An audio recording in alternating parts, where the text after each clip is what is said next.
అట్లాంటి ఎక్విప్మెంట్ని ఇక్కడ చంద్రబాబు కొన్నారు, అక్కడ ఆయన కొన్నాడు.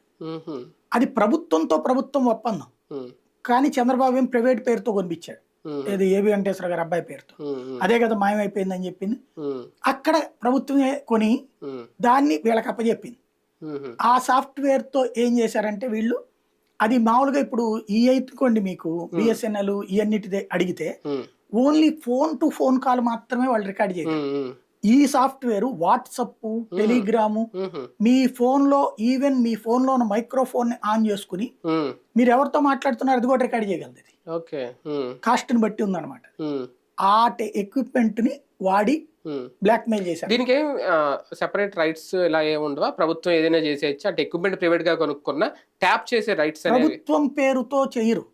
అదే ప్రైవేట్ గా ఇక్కడ కూడా అక్కడ ఎవరి పేరు మీద కొన్నారో తెలియాలి. పెగాసిస్ పగలగొట్టిన సామాన్లు ఇవన్నీ ఎవరి పేరుతో కొన్నారో తెలియాలి.